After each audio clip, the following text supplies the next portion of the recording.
Okay friends, हम उन disease को डिस्कस कर रहे थे जिनमें नेफ्रोटिक सिंड्रोम होता है, ठीक है। उसमें से ये रह गई थी मेम्ब्रेनो प्रोलिफरेटिव ग्लोमेरुलोनेफ्राइटिस। इसमें क्या होता है, इसको हम कहते हैं एमपीजीएन। तो मैं बार बार एमपीजीएन यूज़ करूँगी, ठीक। अच्छा, इसमें क्या होता है, मेम्ब्रेनो प्रोलिफरेटिव नाम से ज़ाहिर है मेम्ब्रेन की और ये प्रोलिफरेशन कौन सी मेम्ब्रेन की, ग्लोमेरुलर बेसमेंट मेम्ब्रेन की प्रोलिफरेशन है, ठीक है। अच्छा, इसमें होता क्या है, तो इसलिए सबसे पहले पॉइंट आपको ठीक से याद रखना है ना, मतलब बेस्ट पॉइंट आपके इसी से याद रहेगा, ठीक है। वो ये है कि इसमें क्या होता है, जीबीएन की थिकनिंग होती है, पहली चीज़, ठीक है। और जो मैग्नीशियम होता है, मैग्नीशियम क्या होता है, जो कैपिलरीज के नीचे के मैग्नीशियम मैट्रिक्स है, मैग्नीशियम सेल्स, तो इनकी भी हाइपोसेलुलैरिटी इसकी थिकनिंग होती है, ठीक है। अच्छा, इसके दो टाइप्स होते हैं, टाइप 1 होती है, टाइप 2 होती है, इसमें होता क्या है, इसमें जो जीबीएन होता है,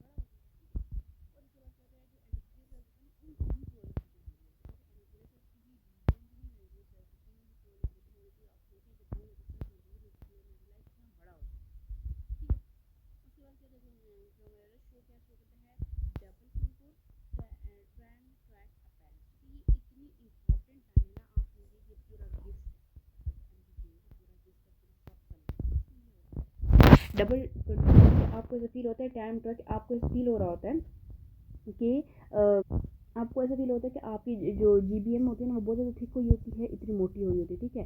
उसी के साथ साथ जो मैग्नीशियम मैट्रिक्स भी बहुत ज़्यादा थिक हुआ होता है। मैं आपको दिखाती हूँ डायग्राम से। तो देखें यहाँ पर होता क्या है ना, एमपीजीएन में बेसिकली क्या होते हैं, सब एंडोथेलियल डिपॉजिट्स होते हैं, ठीक है। सब एंडोथेलियल डिपॉजिट्स कैसे होंगे, यहाँ पे, ठीक है। ये जो एंडोथीलियम है ना, इसके नीचे यहाँ पे डिपॉजिट होंगे, एंडोथीलियम यहाँ से ऊपर हुई होगी, यहाँ पे डिपॉजिट हुए होंगे, ठीक है।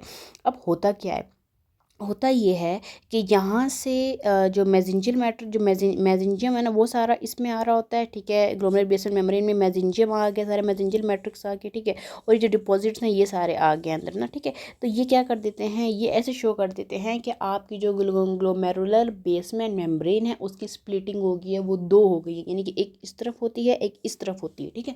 इसको बोलते हैं डबल कंटोर, यानी कि जो आपकी जीबीएम है ना, वो आपको कैसे शो होनी शुरू हो जाती है कि वो अलग अलग से ऐसे अलग अलग सी होगी है, बीच में कुछ और है। बीच में क्या होता है, मेसेंजर मैट्रिक्स प्रोलिफरेट करके बीच में आ जाता है, क्योंकि फैल रहा होता है, वो एक्सपेंड कर रहा होता है, ठीक है। और साथ ही साथ क्या होता है कि सब एंडोथेलियल डिपॉजिट्स होते हैं, ठीक है। तो वो भी साथ अंदर आ जाते हैं, तो जिसकी वजह से आपको जो जीबीएम होती है उसकी स्प्लिटिंग हो जाती है। जीबीएम की स्प्लिटिंग की वजह से इसको नाम दिया गया है डबल कंट्रोल या ट्रायम ट्रैक अपीयरेंस, ठीक है। तो यही टाइम ट्रैक अपीयरेंस होगा। ये क्या हो रही है, splitting of glomerular basement membrane, जो आपकी जीबीएम थी उसकी स्प्लिटिंग हो गई थी, वो ऐसा लग रहा था कि आपको वो दो में डिवाइड हो गई है ड्यू टू मेसेंजर मैट्रिक्स वहाँ पे प्रोलिफरेट करके अंदर इमेजिनेट करा था। और साथ इम्यून कॉम्प्लेक्स की डिपोजिशन होती है। वो इम्यून कॉम्प्लेक्स कौन से थे, वो सब एंडोथीलियल थे, यानी कि जो एंडोथीलियम थी ना, सबसे बाहर वाली लेयर, उसके नीचे ये इम्यून कॉम्प्लेक्स की डिपोजिशन हो रही थी। इससे ये कौन से डिपॉजिट थे, सब एंडोथीलियल डिपॉजिट्स थे, ठीक है। जो आपकी मेम्ब्रेनस थी ना, उसमें सब एपिथीलियल थे।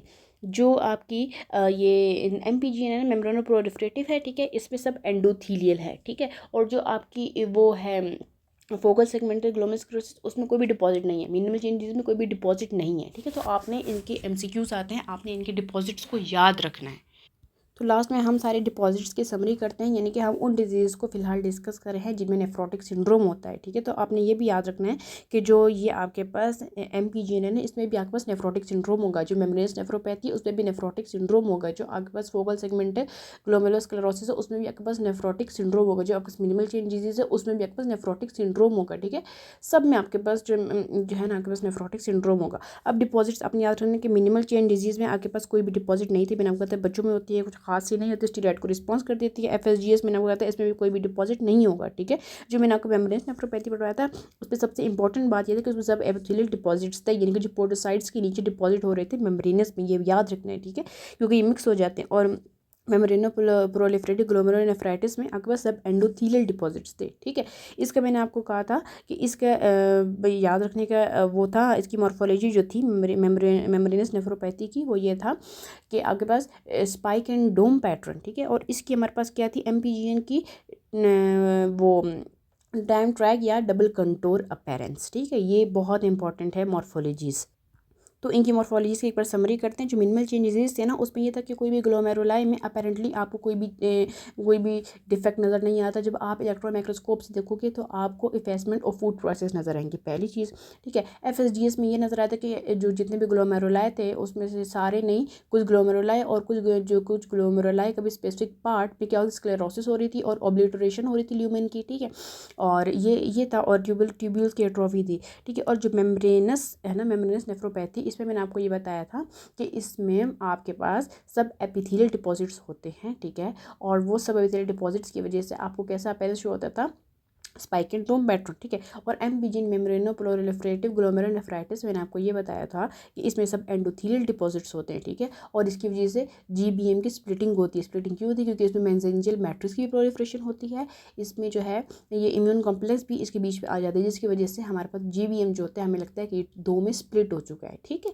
तो ये आपने इंपॉर्टेंट याद रखना है कि इसकी मॉर्फोलॉजी में आपको पता होना चाहिए। ड्राई ट्रैक अपीयरेंस, इसकी मॉर्फोलॉजी में आपको पता होना चाहिए। स्पाइक एंड डोम पैटर्न, इसकी मॉर्फोलॉजी में पता नहीं, स्क्लेरोसिस, इसकी मॉर्फोलॉजी में इफेसमेंट ऑफ फूड प्रोसेस, और इसकी मॉर्फोलॉजी में भी एक और चीज़ भी थी FS, जिसमें कि इफेसमेंट ऑफ फूड प्रोसेस, ठीक है। अच्छा, याद रखना है एक और चीज़ कि इन तीनों की मॉर्फोलॉजीज़ में, ठीक है, इन तीनों की मॉर्फोलॉजीज़ में इफेसमेंट ऑफ फूड प्रोसेस तीनों में होगी, ठीक है। इसमें सिर्फ नहीं होगी क्योंकि इसमें सब एंडोथीलियल है ना, इसमें तीनों में एपिथेलियल जो फूड प्रोसेस है ना वही डैमेज हो रहा है, इसमें ऐसा नहीं हो रहा है, ठीक है।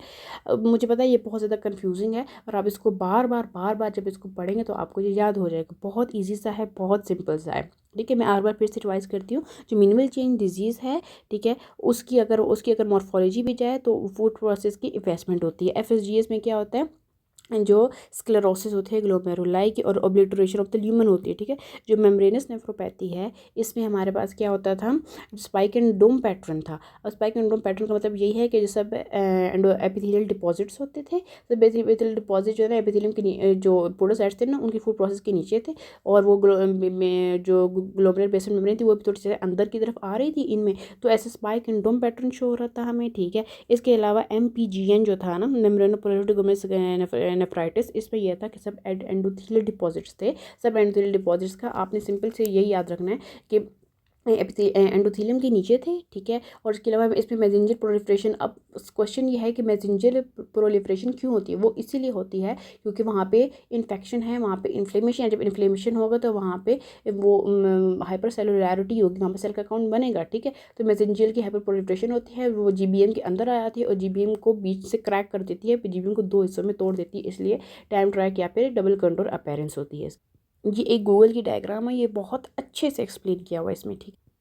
तो इसमें क्या करते हैं, देखें, ये आपके पास सारे क्या है, ये सारे आपके पास है पोडोसाइट के अंदर ये वाले सारे जो अंदर की तरफ गए हुए हैं ना, ये और ये इसके क्या है, फूड प्रोसेस है पोडोसाइट की, ठीक है। अच्छा, ये जो ब्लैक ब्लैक है ना, ब्लैक ये सारे क्या है, सब एपिथेलियल डिपॉजिट्स हैं, ठीक है। अब देखो, सब एपिथेलियल डिपॉजिट्स यहाँ पे ना इस तरह अंदर जा रहे हैं, ठीक है। अब यहाँ पे जब अंदर जा रहे हैं ना, तो आपको लग रहा है कि ये जो रेड सी नज़र आ रही है ना, ये ग्लोमेरुलर बेसल मेम्ब्रेन, आपको लग रहा है कि ये यहाँ इस तरह ऊपर आई हुई है, ये यहाँ इस तरह ऊपर आई हुई है, ठीक है। तो आपको फिर से क्लियर से बताती हूँ, ये आपकी जो ग्लोमेरुलर बेसल मेम्ब्रेन है ना, ये मैं जो हाईलाइट कर रही हूँ, ये आपको लग रहा होगा कि ये इस तरह ऊपर की तरफ आ रही है, ठीक है।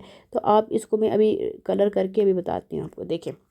तो यहाँ पर किस तरह का पैटर्न हो गया ना, ये डिपॉजिट्स जो है ना वो ऐसे अंदर की तरफ जा रहे हैं, तो ये ऐसे स्पाइक सा बना रहे हैं, और ये जो आपके पास ग्लोमेरुलर बेसल मेम्ब्रेन है, ये ऐसे डोम सा बना रही है। तो ये स्पाइक एंड डोम पैटर्न किसमें होता है, मेम्ब्रेनस नेफ्रोपैथी में, ठीक है। नेक्स्ट जो है ना, हम डिजीज़ प्रेजेंटिंग नेफ्रेटिक सिंड्रोम करेंगे। नेफ्रेटिक सिंड्रोम जितनी भी डिजीज़ उनको डिटेल से डिस्कस करेंगे, ठीक है।